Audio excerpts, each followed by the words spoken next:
पुण्यामध्ये शरद पवार गट 8 पैकी 6 जागांची मागणी करणार आहे। पक्षाकडे 6 जागांची मागणी करणार असं शहर अध्यक्ष प्रशांत जगताप यांनी म्हटलंय।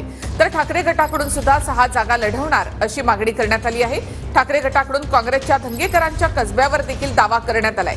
दरम्यान ठाकरे गटाने दावा केल्यास कार्यकर्ता म्हणून काम करणार असं धंगेकर यांनी म्हटलंय।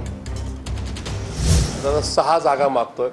गेल्या वेळेस 4 जागा आम्ही लढलो होतो, ज्याच्यामध्ये हडपसर असेल, वडगाव शिरी असेल, पर्वती असेल, त्याचबरोबर खडकवासला असेल। याच्यामध्ये शिवाजीनगर आणि पुणे कॅन्टोन्मेंट ह्या अतिरिक्तच्या जागा आम्ही मागणी करतोय। अर्थात महाविकास आघाडी इंडिया अलायन्स म्हणून लढत असताना याच्यामध्ये ह्या जागेचा निर्णय घेण्याचा सर्वाधिकार आदरणीय पवार साहेब, आदरणीय जयंत पाटील साहेब आणि आदरणीय सुप्रियाताई सुळे यांना आहे। त्याच्यामुळे ही मागणी पुणे शहराच्या वतीने आमच्या सर्वोच्च नेतृत्वाकडे आम्ही ठेवतोय। याचा निर्णय जो काय असेल तो आदरणीय पवार साहेब घेतील अशी निश्चित आम्हाला खात्री आहे।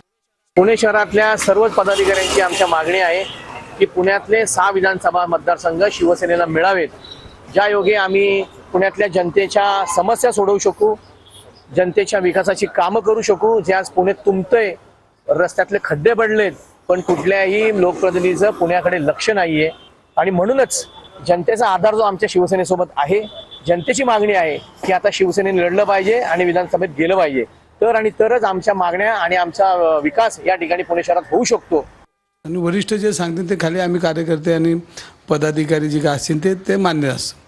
आणि जर उद्या काँग्रेसनी जे काही जागा पुण्यात सोडल्या असतील तर त्यामध्ये कसबा गेली तर आमचं काही गैर नाही। शेवटी पक्षाचा निर्णय असतो तो, आणि पक्षाचे वरिष्ठ निर्णय घेतात। आणि जो काय असेल तो निर्णय असेल त्याच्यासाठी आम्ही जो पक्ष निर्णय देईल तो आम्ही मान्य करावा लागतो आणि तो आम्ही मान्य करणार। मी हे म्हणतोय की मी कार्यकर्ता म्हणून काम करणार।